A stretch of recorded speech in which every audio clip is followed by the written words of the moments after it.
Today, I'm joined by Debbie Hancock for a conversation about all things money and mindset for women business owners. We get real about the highs and lows of understanding your finances, the myths, the emotions, and the honest money talk that most people shy away from. We also explore the different ways men and women approach money, why we should discuss money openly, and why the language we use when talking about money, especially to other women, matters. It can empower, intimidate, or completely change how they feel about their own finances and pricing in business. If you are a business owner, dreaming of financial clarity, or just ready to feel empowered around money while lifting other women up, then this conversation is for you. But before we dive in, if you're new here, hi, I'm your host, Becky McAvoy. I'm a multi-award-winning social media marketer, international speaker, and the dreamer behind Be Heard Socials and the Boss Your Socials Club. I created this podcast to help women like you simplify your life and grow a business on your terms without the overwhelm. So if you're ready for some no BS advice, practical tips and honest chats that make social media and business feel lighter and more doable, you are in exactly the right place. Right then, let's get started with this week's episode. Hi Debbie, welcome to the podcast. How are you doing? Hi, yeah, I'm good, thank you. I am excited because we are talking about something I don't think I've spoken to anybody about on the podcast before. I think it's come up, but not as an actual mate. So we're going to be talking all things money. And well, I was going to say other things, but actually we're just going to be talking all things money, aren't we? Because that's what you do. So do you want to just share your story a little bit about how your business came about, what you do and how you became a business owner? Like, is it something you always wanted to do? Yeah, just what's your story? Yeah, so no, I never wanted to be a business owner. That's like, I don't know anyone who's been a business owner apart from when I was like 15, I worked on the egg and cheese stall. So the bloke obviously owned that business. But other than that, I didn't know any entrepreneurs or business owners. I worked in corporate and I had my son. And when I went back, they just didn't understand the need for so much flexibility. So I took voluntary redundancy and went to another company and was doing 9-10 o'clock at night again, not fitting around children at all. So I decided to leave the corporate world and start up on my own. I was like, I'll just do some tax returns and some stuff whilst my son goes to school. So because he started the school in September 2019, I'll just do that. Then we know that COVID hit in 2020, which was really fun. And I just couldn't stop myself from wanting more than just doing a few tax returns. And so I'd started to build the accountancy business up, but it wasn't lighting me on fire. Looked into and discovered mindset, qualified as a mindset coach, and now bring the mindset and strategy together because I don't think you can have one without the other, or you can't have one without the other. And so that's kind of where it came about. It definitely was never a dream to be a business owner, but I can't now imagine going back to employment. I think I would be unruly to manage. Do you think there comes a point, doesn't there, where you just make yourself unemployable? Because I have that all the time. I think my biggest motivator when business is hard or, because it's not the easy option, is it? Like, it's not like it's easy. But whenever I'm sort of struggling or in like a funk, my biggest motivator is the idea of never having to get I was going to say an actual job, but an employed job again. Because I've 100%, my business turned 6 this week and I've 100% made myself unemployable. Yeah, occasionally you get like, when you're having little down moments, you might look at a job advert and then you kind of go, no, that many days holiday, I've got to be where? When? No, not for me. Well, it was a friend of mine was telling me that she'd been really sick and she was like, I've had to take annual leave for it because I've had my sick leave. And I was like, no, you don't get enough annual leave as it is, let alone having to use annual leave to be sick. So, I mean, I say this a lot, like my husband says it would be his worst nightmare to run his own business. It's definitely a certain type of person. But yeah, I am with you. I am unemployable now and it's my biggest motivator to keep the business going. Yeah, no, my partner would never want to run his own business. And actually, as a business owner, it is quite nice having that consistent income from him. So my business does run on the baseline as a recurring revenue business, but I do get ups and downs, obviously, whereas his salary is the same every single month. And it's quite, I guess, reassuring when you've got that to back you up. Yeah, 100%. And just that security a little bit. And I suppose actually that's a nice lead into, because where we were just saying, made ourselves unemployable, or one of the real perks of being employed is that steady income. A big part of running a business is all about money. And I talk about it. So I talk about it when I'm talking about selling on social media and how women often feel sort of icky selling or feel sleazy selling. And I talk a lot about, well, if you're not selling, you've just got an expensive hobby. You haven't got a business, because the point of a business is to make money. But I think that's quite, like, it is just still a bit of a taboo topic, I guess, isn't it? I think especially with women, and people find it uncomfortable to talk about. You notice some real common blocks with money, or things that you see people struggle with? There's some really like recurring things you see. Yeah, so it's really surprising. Like, you can have businesses turning over hundreds of thousands of pounds and they still won't know how much profit they've made. They still won't know what money's coming in and out of the business.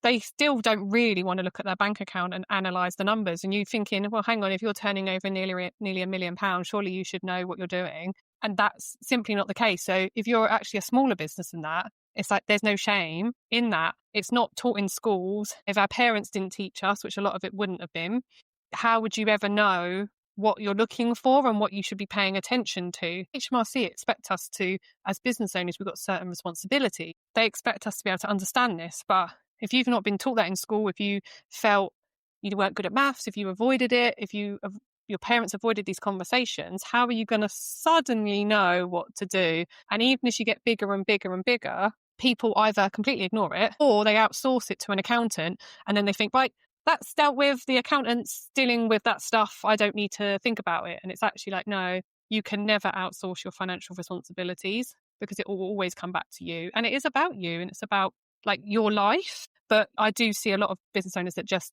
literally turned a blind eye. Like, they will turn away from it. No, the accountant's dealing with that. It's done with. I don't need to think about it anymore. I'm not even going to consider looking at my profit and loss. What is a profit and loss? I don't even have one. Like, no. Yeah, and it's the whole thing, I guess, isn't it, around knowledge is power? Because, and I'm big on that. I was part of some business coaching groups in the past, and we were always encouraged to set like a financial goal, which is great and obviously is really important. But like I was always like, but I want to, like, I'm more interested in setting myself a profit goal, because I don't really care how much I earn if like 95% of it gets spent out. And it's a bit of my issue around where you see it a lot on social media about these 6-figure launches or whatever K months people are earning. It's like, I'm not really interested in that. I'm interested in like how many hours you worked and what the profit was, and how much you had to spend to get that 6-figure launch. Because if you've got a 6-figure launch, but you actually took away next to nothing, then like, it's a lot of work for not a lot. Yeah, well, it's just a vanity thing then, isn't it? Because it's just like, you can say I earned this much, but surely it's got to come back to profit. Yeah, most definitely. I actually watched Dragon's Den last night, and the bloke on it, his business turned over 3 million and he made a net profit of 52,000. It's like, it's a very low margin business. Yeah, you can go around saying I'm a £3 million business, but when you're getting 52k profit out of that, and then you're paying, you've got to pay tax and everything and your own salary, suddenly there's actually not a lot, and you've had to put an awful lot of work in to earn that 3 million. And it turns out he was spending a significant amount of money with Meta, Google ads, etc., to drive that revenue number. Whereas someone, like us guys, we could be earning 6 figures, less than 6 figures, whatever, in terms of revenue. But actually, we're highly profitable businesses because we don't have all those cost outlays. We're earning like the same as him, and he's got a £3 million turnover.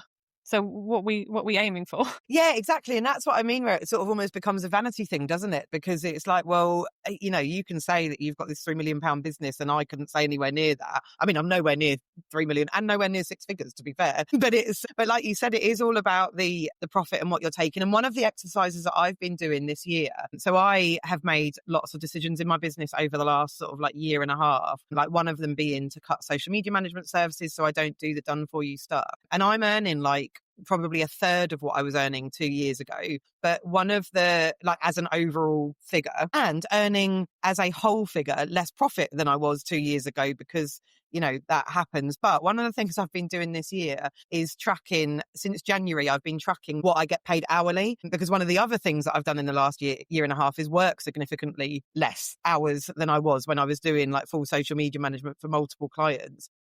And I've tracked it. It will go through to December, but I've tracked it monthly, quarterly, and then I will have it as like an annual thing, because my business, as many I'm sure do, goes in peaks and troughs. And, there's certain months where I earn more because lots of people renew their annual membership or whatever it might be. And it's been such an interesting exercise, because I'd say I'm probably earning, and I mean, obviously I don't have it to compare to because I didn't track my hourly wage like when I was doing all of that. However, I do know how many hours I was working, and it was like through the roof, most evenings, lots of weekends. Like, it wasn't overly healthy. And I reckon I'm probably, like, say, earning a third of what I earned as a whole figure, but I'm probably earning triple per hour than what I was earning like a couple of years ago. So I find the way that people talk about money fascinating, because if I told you like what I earned and what my profit was, it's so unimpressive. Like, for like social media type, it's not unimpressive. I'm not going to say that, because it's not, because of what I'm doing. But if I put it out as a social media post, it would look so unimpressive. But actually, like I said, I'm probably earning 3 times as much per hour as I was before. And I just find it really fascinating the way people look at like financial success as well, and just look at the way what money means. It can happen in so many ways though. So like, I guess a few points in terms of, I spoke to someone the other day and they were talking about, should they go VAT registered, or actually should they pull back a little bit and just enjoy what they've built over the past year. And they've changed so much. They put themselves out there in terms of social media, in terms of networking, speaking, so much. And it's like, well, maybe you just need there's seasons, isn't there? And maybe you've had this really great season, and maybe you need to just kind of absorb that, calm your nervous system down, and just enjoy what you've built without pushing it again. But equally, if it's a mindset issue, then we can have that discussion. So sometimes it'd be like, oh, there's a mindset, you're not going VAT registered. And it's like, well, hang on, no, she's, got some medical things going on. So at the moment, maybe the best thing for her to do is to hold profit and revenue where it is, enjoy what she's achieved in the last year, and then reset next year and see, does she want to push through that threshold? So people expect you to go, oh, you've got to go VAT registered. And it's like, well, it depends if it's a mindset thing or if it's a lifestyle thing. And for me, finance is all about what you want in your life and your business. And then once we understand what you're trying to achieve, we can then look at what money you need to achieve that. And it might be you need to go and earn some big numbers, or it might be that you can go and earn what you want to earn at the moment. And that's okay, because you're having the life that you want, the hours you want to work, the flexibility. So my son is year 6. So I'm like, well, next year he's going to be in year 7. He's going to be walking himself to school. He's going to be walking himself home. If I then want to push forward with the business in a different way, I've got more time to do that. But the whole reason I left a very well-paid job with shares and pensions and whatever was to be around my son. And so I could have grown the accountancy business. It was growing. Someone offered to buy it off me, but I had to be the face of it. And I was like, this isn't what I want. I don't want to build this massive accountancy practice at the moment. And so I stepped away from that. And, I could have done, and God, I've got 5 staff and I've just been bought out by this big firm. But I think for me, it's always going back to, what do you want in life? What are you trying to achieve? And then is it mindset holding you back? Is it strategy? Or actually, are you where you are? Are you where you need to be at the moment in time for your life this season, what you want? Yeah, do you know what I really loved so much of what you said then, especially around the VAT registered stuff? Because again, I've been in lots of various different groups before where they talk about the VAT registered thing, and it's always, I don't think, like, as you were saying that, I was trying to think whether it's fair to say it's always been said like this, but I think it has. It's pretty much always been pushed as, if you don't want to go VAT registered, that must be a mindset thing. You must be scared. You must be whatever. And don't get me wrong, I know that is a massive thing for lots of people. Like, and I've been around the people that have had to push through that to get VAT registered and all that kind of stuff. But I've also been around lots of people that are like, no, it's got nothing to do with my mindset. Like, I'm quite happy and confident with my business, with money, with whatever. But so I love that, because I don't think many people say that. And if they do say it, I don't think many people necessarily mean it. It's a little bit like the success is subjective thing, where I see a lot of people say success is subjective, but then in the same breath say that you have to go VAT registered and you have to hit 6 figures and you have to do like all this stuff. So yeah, I just think it's really interesting. And the mindset thing, I think that's where, like, it can be hard, can't it, as a business owner? Because I have to often be very honest with myself about, like, sometimes for me it absolutely is a mindset thing and I'm telling myself it's not, to like keep myself safe. But other times it's actually like, no, this isn't mindset. This is what I want. And I need to stop being swayed by like people on social media saying these things and making me feel like less than. So yeah, it's that hard balance. And I'm the same as you. So my son has just started year 7. So I'm sort of almost like a year on from you. So I had all the year 6 stuff like last year, and my daughter's still in year 4. So the school runs won't finish. But I was thinking, well, actually in like 2-3 years time, they're both going to be in high school and things will look very different. And I might want to go back to done for you social media management. One of the reasons I stopped that was because of the amount of hours it meant working and being able to take school holidays off and that kind of thing.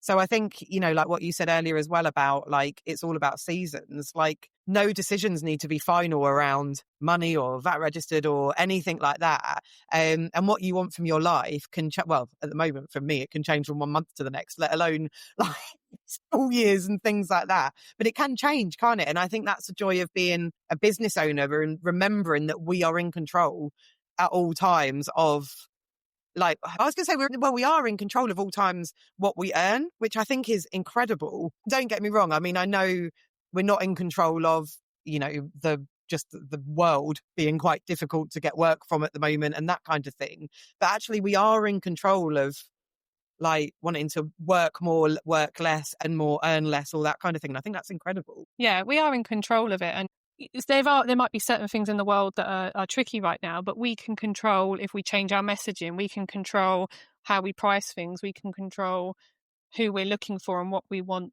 to achieve. And that does come to mindset, because if all we hear is like the negativity in the world, this is why I don't really watch the news. You hear all the negativity in the world, you are honestly, during COVID, I remember watching it and just like crying constantly. I was like, I have to turn the news off because this is just soul destroying. I don't need this in my life. But we can choose how we think about it, and perhaps we need to change our messaging, or you'll know more about this in terms of marketing, to make ourselves seem like actually people do need us now, show that we're an essential and that they need us. So we do have control over that. And there's a lot of mindset around, you know, marketing. So if you go out there and do your sales or what pricing you put, and I remember you're having to start marketing, it was just like, no, let's not record videos and let's not do that. And you come up with these excuses like, oh, I need a webcam, oh, I need a mic, oh, I need a light. Can't possibly do it about those things, even though I have an iPhone. Well, it is just terrifying, isn't it? And I think even when you are a marketer, it's a really vulnerable thing to do which is what this podcast is all about, to show up and to get your voice out there and get your message out there. But yeah, like we do need to do that stuff. I was just thinking as we were talking about sort of like we're in control of like what we earn and in control of like how we do it and our messaging and all that kind of stuff. But I wonder like how many people are listening to this now going, I don't feel like I'm in control of any of this, or, you know, like, or really relate to what you were saying as being one of the people who, you know, don't really know their money and don't really, you know, have a clear picture of it. Do you have any sort of, I don't want to say must have because I avoid the word must and should and all that kind of stuff. However, I do think with this, there probably are some highly recommendable to have, but must have like habits and practices that people can put in place to feel more in control. Like if they don't feel in control or they don't really know where they're at, like what are your sort of like top habits to put in place or top things to do to get to that place? So I always say like it's starting from where you are. So I remember having a coaching client and I said to him, right, we really need to do a cash flow forecast. From the discussion that we'd had, it was like, that's what needs to happen. And he was like, deer in the headlights, whoa, you know, it's back up from the camera, not interested, kind of run away from me type thing. And so I had to like go, okay, let's back up and let's start further back down the line. And by the end of it, he had a cash flow forecast. He'd read the profit first and he absolutely loved it. Like he just loved it. And his business went from strength to strength from that point. But I had to look at him and go, you're not ready for this. Let's backtrack and let's start. And with some of my clients, it's literally like, let's just start looking at your bank account. Let's just go through some of the numbers, see what you're spending. It's not about shaming you for spending on XYZ. It's just, let's have a look at it. And then the next step is starting to put things into pots. So we call it the pot system. It's kind of based on the profit first system. And if you've got a bank like Starling or Monzo or Metal or any of those, you can start to do this. I think Starling calls it spaces, and you can put pictures on them and things like that. And it's like saving your tax, saving your own profit, saving for So I pay annually for a lot of my costs to pay towards like your insurance. And that way the money's going into these little pots. You can see it growing. So you know you can afford to pay for them. And you're not just seeing a massive lump sum in your bank account going, oh, wow, I can go and invest in that really amazing course because I've got all this money, and actually forgetting that you've got to pay for all these other things. So one simple step with my clients is understanding the key things you need to pay for and then starting to allocate those into the pots. So you start feeling confident, like, oh my God, look, my insurance has come round. It's £600.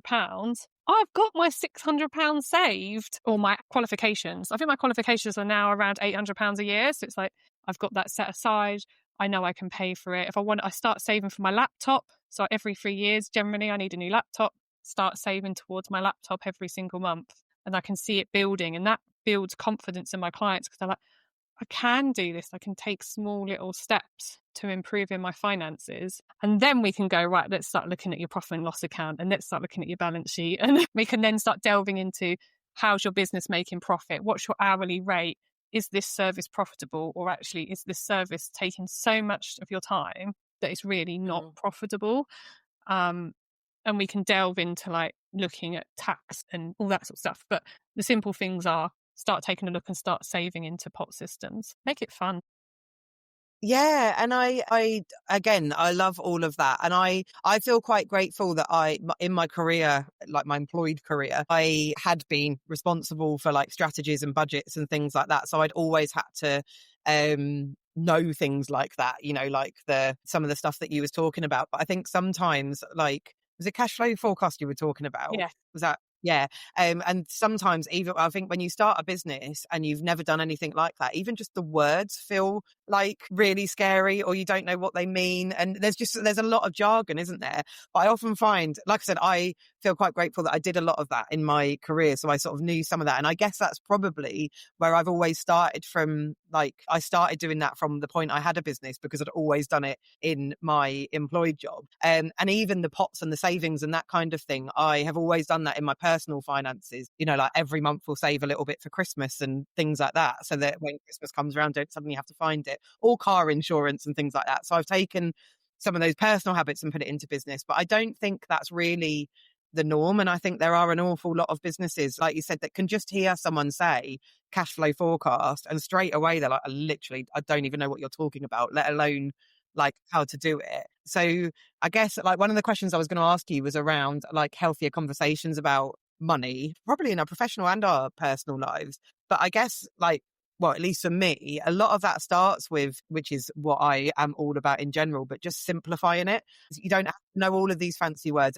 It's like when I talk about social media strategies and people are like, oh my God, I just don't know where to start. I'm like, a strategy is literally a plan. Like it's not like, sounds like this big fancy document, but it's literally laying out a plan of what you're going to do. So yeah, like, I don't know, would you add anything to that about like having a healthier relationship or healthier conversations around money? And like the simplifying it aspect of it. Yeah, so I do try to avoid as best as possible like jargon, but it does creep in because when you're an expert, like those words are just natural for you. But what I say to my clients is always like, just ask me. Like there's no stupid question. You know, when I first started my company, I got a marketing coach and I had not a clue. I wasn't on social media, I didn't write posts, I didn't post, I didn't do videos, I didn't have a podcast, nothing. And so I had to ask the stupid questions because they're not stupid if you don't know. So I always say to them, just ask me. Like I'm never going to laugh at you. Because I've had potential clients come to me and say, you know, my accountant just basically treats me like I'm an idiot. And I'm like, no, that's not how it should be. You should be able to just ask whatever questions you need to ask. It's absolutely fine. Like I had one client who, again, hates money. He almost got like quite annoyed at points because he didn't like talking about it. And then so we had a discussion around how can I help you? What's this? What's that? Da, da, da, da. And now he's like put software in place. He loves using it. He's moved so far down the path. But by me being like, you can just ask me whatever you want. So for me, it's always having more conversations in personal life and in business life. Have more conversations, because once you admit that you don't understand something, there'll be someone else who nods along and goes, yeah, no, I don't get that either. I don't know what that's all about. Or there's conversations this group I'm in where we talk about software. So what software can you use for your accounts in your business? And people are like, I don't know, I've never used it, I've signed up to it, I don't understand it. So by them having that discussion, they start to learn from each other. So for me, it's always been, let's just talk about money more. Let's have those conversations, because other people will be in the same position as you. And even people with very, like we said, high turnover businesses do not know the answers to some of these questions. So there's nothing wrong with asking the question, starting the conversation. And I've had people in my family who have been struggling financially. They were going to make decisions that would have been detrimental. They spoke to me because I'm very open about it. And we were able to kind of come together as a family and help that situation. But because they were so like, oh, I don't want to talk about money, older generation, they could have made a decision that could have been really detrimental. So for me, it's be brave enough to start having the conversation, even if it's like, say it's personal, what ISA allowance do you do? Or if it's accounts, what accounting system do you use? Do you look at your accounts very often? Do you look at your numbers often? What bank account are you with? Let's just start the conversation. And then once it's started, it will continue and grow. And I also suppose, if somebody is in a position where, I don't know, maybe they don't feel quite comfortable with that at the moment, there's so much out there online and on social media. And obviously it's finding the people that you can trust and that are saying the right thing and that you can relate to. But there's, I know that you'll put a lot of this out on your socials, and I follow other people who talk very openly about money, and I really love what they're saying. So actually my hourly wage goal, if you can call it a goal for this year, but to understand what I earn per hour this year came from somebody on LinkedIn who does lots of price breakdowns about what it actually means you earn per hour. And it was like talking about that somebody with a 6-figure business and somebody who earns like 30,000 a year could earn the same per hour. And I was like, do you know what? I don't understand. So I was like, no, I'm going to do something from that. But yeah, there is so much online out there now where you can start to see some of those conversations and build your confidence, I guess, to get to the point where you then ask, whether that's in business or in personal life, some of those questions around what you were just saying as well. So I am in a group on Facebook. It's about FIRE. So it's all about retiring early. I don't necessarily fully buy into what they're saying because they're a little bit too restrictive for me in terms of I love a nice holiday. But you can post anonymously and ask questions, and then people will answer you back. And so you can go on there and as an anonymous person and start the conversations. And people who obviously be careful whose advice you're listening to, but there's a lot of experts, including me, that will respond to your answers. And then you can always go to Google or whatever and you can check that advice. But that's a way of having a conversation without putting your dirty laundry out there, as people say. And there's podcasts as well. So I've got my own podcast, but there's also like the Meaningful Money podcast. There's Martin Lewis. There are people you can go to that you can start to read up on information and start thinking about these things. I love that. And like you said, was that a Facebook group that you was talking about? Yes, a Facebook group, yeah. Yeah, because like I'm in a lot of mum groups on Facebook as well, and being able to post anonymously is a really great way actually of just finding some information out. Because I think it's difficult with Facebook as well, especially, like I'm thinking of the mum groups I was in, like some of them have got like 30,000 people in or whatever, and there's gonna be people that, I don't know, like mums from school or people that you don't even know are in there that might see something if you share it really personally. So I love that actually as an idea, is like find some of those groups, and you do obviously have to, suss out who you can trust and not just take their advice as gospel, but it's such a helpful place to start. So I love that as a tip. There are people on TikTok, and I see them, they're accountants, they say they are anyway, and they post stuff on TikTok and it's like, that's not true. If you go and look at the tax legislation, it's completely false information. And so you do really need to be careful who you listen to. And ChatGPT will get it wrong too. There was someone that went to a tribunal against HMRC with advice from ChatGPT, and the judge threw it out because it was basically false information. And sometimes if you say to ChatGPT, are you hallucinating? It's like, yeah. ChatGPT is a nightmare for that, because like I asked it something the other day because I wanted some facts and stats around something. It was for some of my content, and I looked at it and I thought, I don't think that's true. And like, you ask it if it's true, and it's like, yeah. And then I asked it again, and I was like, well, can you give me the sources so that I can like basically fact check it? And it was like, oh, actually looks like I made a mistake. So you have to be so careful, like on everything. I feel like ChatGPT is just like your biggest yes man, isn't it? Like it will tell you a terrible idea is a good idea because it wants to please you. So you have to be really careful with that. But that is, that's on the person, isn't it? That's due diligence of where you get your information from and who you trust. Do that with finance people as well. Like, don't just trust whoever's the biggest name on social media. Like, actually, ask to, because someone said to me, "Oh, my accountant won't share with me their professional." So we've all got professional membership numbers and stuff. And I'm like, why would you not share your professional number? Like, you can just go on to My Professional Body, and you'll be able to search for me to see that I'm registered with my professional body. I can give you my insurance details. Like, that's what part I'm meant to do, is in part of my engagement. If someone's not willing to share that with you, then there's something going on. So yeah, do your diligence. I put a post on LinkedIn. My posts don't do that well on LinkedIn, if we're being honest.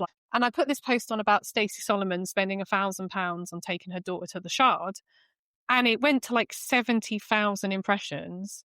And I was just like, oh, okay. That makes me feel a little bit anxious, because then you get lots of comments, and then obviously you get some people that strongly disagree with you. And yeah, I was like, wow, money is one of those subjects that people can get really emotional and passionate about. And I was like, because you talk about being visible, and I was like, it is scary, like actually putting your point of view out there, especially like with something like money, because it can be so controversial and people can they're very opinionated around the subject. So yeah, and you have to be prepared for the response. And if you are going to put an opinion out there, you have to be prepared for people to disagree with you. So you have to feel sort of mentally strong enough to take that. I think I saw that post actually, because was it about the fact that like people were criticizing her for it, but actually if she's got the money to do it, surely it's her choice. Yeah, that's how it. she spends money. Yeah. Yeah. So she was having some really there were comments like, why is someone, she's as thick as a plank, how's she got money? Her kid's a spoiled brat, more money than sense. All these kind of very negative type opinions about someone having wealth and how they choose to spend it. And then they were also saying she was a show off, and it's like, she literally earns by being a personality. So she shares her life because that's what she does. And when I put up that I'd spent £800 on a night away in a safari with my family, I never got any of that kind of backlash. So yeah, it's really interesting how people would think they have the right to say those things on socials. Yeah, and I think a lot of that, a lot of that says more about that, which in any case of the negative comments you get on social media, whatever it's about, generally by and large will say way more about the person and how they feel about themselves than it does about the thing they're actually commenting on. And it often comes from a place of jealousy. Do you notice some, like, any key differences between, like, a couple of the examples that you've given with your clients, like you've said he or his, so we're talking about men, so obviously you work with men and women. Do you notice some key differences between men and women and how they like approach money and deal with money and all that kind of stuff? Yeah, there's definitely differences between men and women, and different pressures from society. Men obviously are deemed to be, they're like more like the salesman. They can go and ask for the sale, they can talk about price, they can talk about these things, but they have the pressure of feeling like, to be seen as successful, they've got to have the Rolex watch and the nice car on the drive. And then they can get into tricky positions with money where they're spending beyond their means to keep that perception up. Women can feel more inclined to, so you probably have it with like posting on social media, they won't mention the price on social media. When it comes to selling the price, they'll be like, oh, for my month of support, it's £500, but not, I'm gonna let's do a deal. Let's say 300. Talk themselves out of the sale before the person has even responded, because they're saying, oh, it's not worth it, or did they not think it's worth it? They don't understand the value. And women can connect the price they're charging to their own self-worth. And so by someone judging their price saying, oh, it's a bit expensive, they feel like that's a judgment on them, when actually it's the person's perception of what value is and what that is. And maybe they just don't understand the value, or we've not even given them a chance to understand the value, because we're jumping in too quickly to bring the price down. They say to people, why have you not mentioned your price, because it's important. Sometimes it is important. People say, oh, price is not important. It's a mindset thing. If you're showing all the value, they'll just pay you. And it's like, well, that's not true, is it now? Because if your price is £1,000 a month or your price is 10 grand a month, if my business doesn't earn 10 grand, I'm not going to pay you 10 grand a month, am I? So what's the point in us getting on a phone call when I know that I don't have 10 grand to pay you? So by putting the price out there, yeah, you might put some people off that you really can help, and it's their mindset that's telling them you can't help them and they can't afford it. But equally, you're going to get people that are going to come on the call and be like, they know the story, they know what's going on. They're like, yeah, I can see the value. I want to pay you 10 grand a month because you're going to help my business become X, Y, Z. So with women, I do find they avoid money more, but also they outsource responsibility more. So what I say is, you get an accountant award or a finance director or someone to help you, and they're like, you're dealing with that. I'm going to go and get on with the business side, and I don't really want to know about that. Whereas with the men, they're more open to having those discussions with me around what's working in the business, what's not working, what money they can take from the business, how much tax they're going to pay, what the VAT bill is, what's profitable, what's not profitable. Whereas the women are more likely to hand it over and then back away. And for me, I don't believe you can back away from your finances. They're yours. No one is ever going to care about it as much as you. No one is ever going to understand fully what you want, what you need. And so you need to be fully in the room, even if it's uncomfortable. I love that. I love that, even if it's uncomfortable, because I think so much of, I actually have so behind my laptop in front of me is my wall and various different things stuck to it. And one of the things is a note I wrote probably about 3-4 years ago now, because it's all real faded, but it says, if you're not uncomfortable, you're not selling enough, because selling still makes me uncomfortable. I don't like doing it. But it's just it's leaning into that uncomfortability, isn't it? Because just because it's uncomfortable doesn't mean that it's wrong. I also think that value is a really interesting one, and affordability is a really interesting one, because I've had someone recently tell me they couldn't afford a year in the Bossy Socials Club, which is absolutely fine. It's priced really in terms of I'm not concerned about the value at all. But in the same breath, the following day, I saw them buy something for their business that was twice the price of a year in Bossy Socials Club. And to start with, I was a bit like, oh my God, you've literally just told me that you can't afford it. And it's it wasn't ever that you couldn't afford it. It was and it wasn't even necessarily that I hadn't sold the value, but the value obviously wasn't there for you. So sometimes I think they can know the value and you can sell the value and all of that kind of stuff. But actually, if the person doesn't want it enough or doesn't see, I do this in my own business where I look at it and go, I don't want to buy that because I could probably do that. So I think sometimes, the affordability isn't about physically being able to afford something. It's just whether they want to part with that money to do the thing that you're selling. And it's quite common, isn't it? People say, no, they couldn't do that. And then I went and saw them join that retreat or that mastermind for triple the price. Them saying to you, I can't afford it, is an easy, they feel like that's an easy close the door moment, because you can't tell them, because you don't know what their bank account looks like. So you can't say, well, you can afford it. So they use that as an easy excuse to go, I'll just shut the door on that one because I don't want to do it. And they don't want to tell you that. I suppose it's, maybe even a shout out to people. Well, no, because I get it. And I've probably done it in the past, but to stop saying you can't afford things. I think I might actually, from this conversation, try and say, if I can afford something, but I'm choosing not to invest in it for whatever reason, because, as women, we can find it difficult. And when I have comments like that about, I just can't afford it right now, it makes me question the price and, should I lower the price? Should I do this? Oh, is it even going to work? And then, like you said, you see them invest in something triple the price and it's oh, so you could afford it, you just didn't want to. Yeah. So, and I get it. It's just a thing. I think you're absolutely right. It's an easy shutdown because you're not going to turn around and go, yes, you can afford it. Get your credit card out. But maybe for anyone listening, think about the impact it's had on you when someone says they can't afford something of yours, or, saying it to people in the future. Not necessarily be more honest, not turn around and go, I just don't want to join your thing or buy your thing or whatever it is. But yeah. Isn't it? It's uncomfortable to say to someone, actually, it's not the right time for me, or actually, I don't think this is quite the right thing for me right now. It is uncomfortable, but I'm getting to the point where it's we need to start taking responsibility as adults. And I listened to this podcast, it's around sales. And the woman was like, someone's come for the call with you. They're an adult. We're a business. They need to tell me no. And I'm going to keep asking them and I'm going to keep following up with them until they tell me no, because they're an adult. They decided to have the conversation with me. So they need to be an adult and tell me no. Until they don't, until that point, I'm going to keep asking them if they want to work with me. And I'm like, that's a really good point. Like, why are we just ghosting? Like, I've had it recently, and the person just ghosts you, and you're like, well, I know I can help you. Just if you don't think I'm the right person, it's absolutely fine. Just tell me no.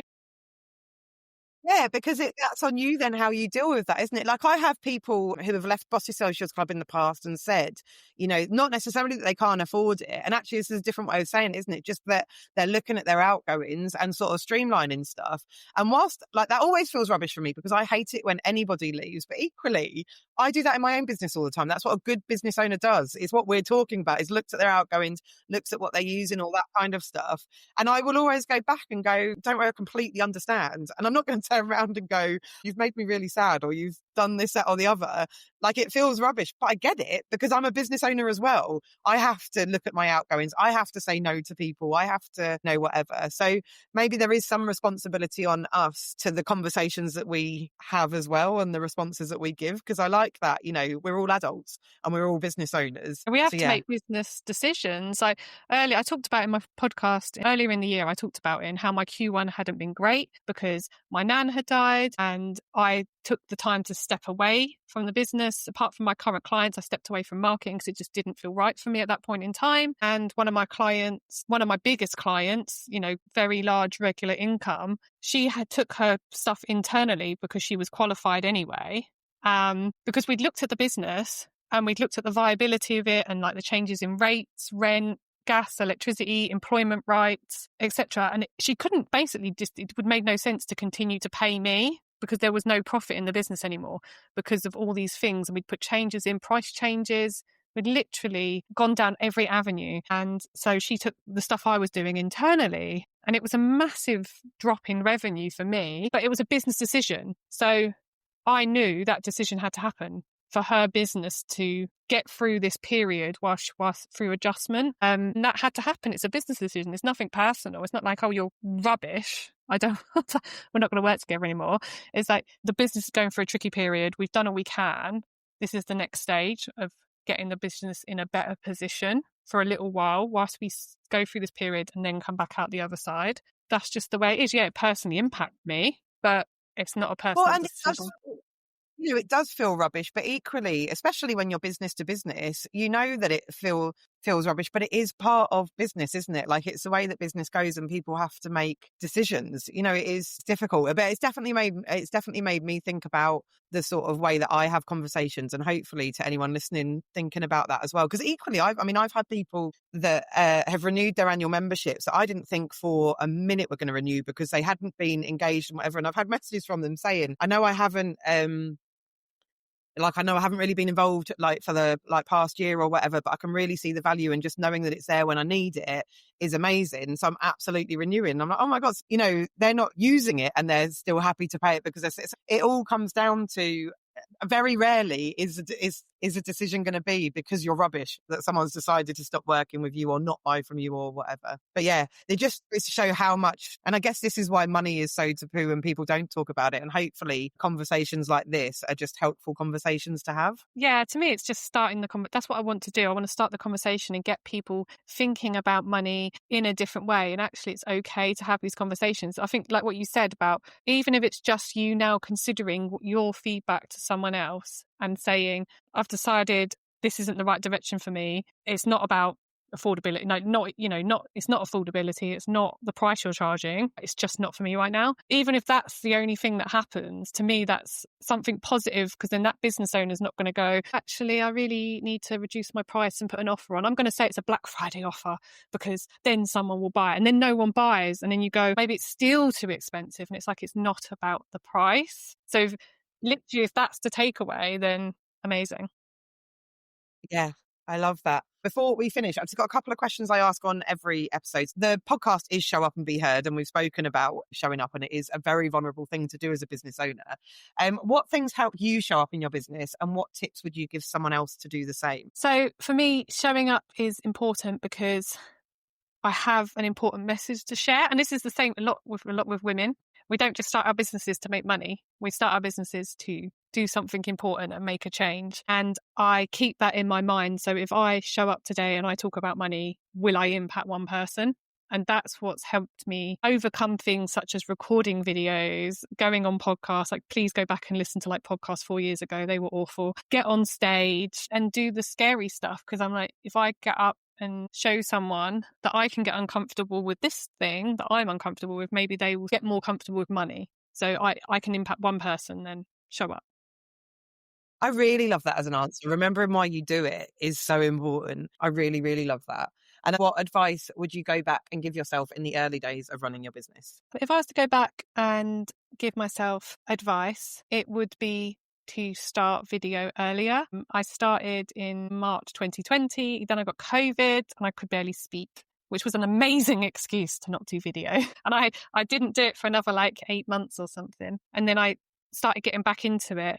But I found that podcast videos, all that sort of stuff has actually helped me way more. I speak better than I write. And I come across better when I speak than when I write.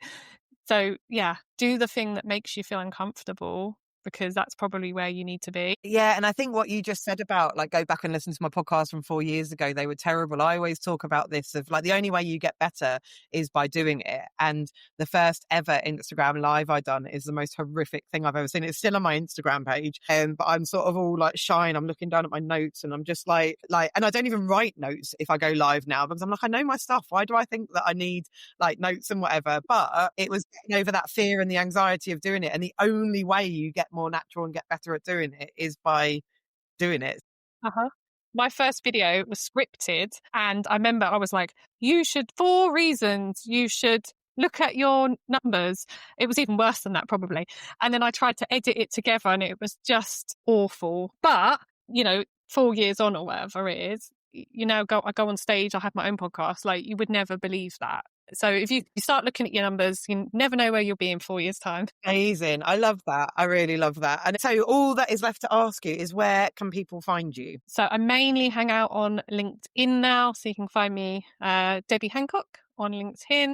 And my podcast, Get Financially Fit with Debbie Hancock. I'm going to record a next season next week, which is still from corporate. So I worked in FTSE 100 companies beforehand, and they do a lot of stuff that makes sense and that small business owners can use, just, as a scaled down version. So I'm going to do a number of episodes looking at what corporate do really well and how small business owners can use that without feeling overwhelmed. Amazing. Well, I will link to how to connect with you and your podcast and all that stuff in the show notes. So go and check that out and do listen to the podcast. Do connect with Debbie. Thank you very, very much for your time. And if anybody listening has enjoyed this episode, just on the theme of what we've been talking about, that we need to talk about it more, please share it with other business owners, with other people that you think might need to hear it, because the more people that listen to conversations like this, the better. And then they can start having those conversations themselves. But yeah, thank you so much for your time, Debbie. Thank you very much for having me. Thank you so much for tuning in. I am really grateful you chose to spend your time here. Before you go, if you love this podcast and you're a woman running a small business who wants to make social media easier and business life less lonely, I've got something for you. The Boss Your Socials Club is here to bring you inspiration, accountability, confidence, and community. It's a place where we ban the word should, because we believe in bespoke advice that will work for you, your stage of life, and your business. You'll get a monthly content plan, ready-to-use templates, accountability and action sessions, a private member podcast, expert support, and a brilliant community of women who get it. It's like having a mini social media expert in your pocket, so you can show up with confidence without the overwhelm. Membership starts at just £24 a month, and there's a pro tier if you want even more support. Thank you again for listening, and I will see you next time.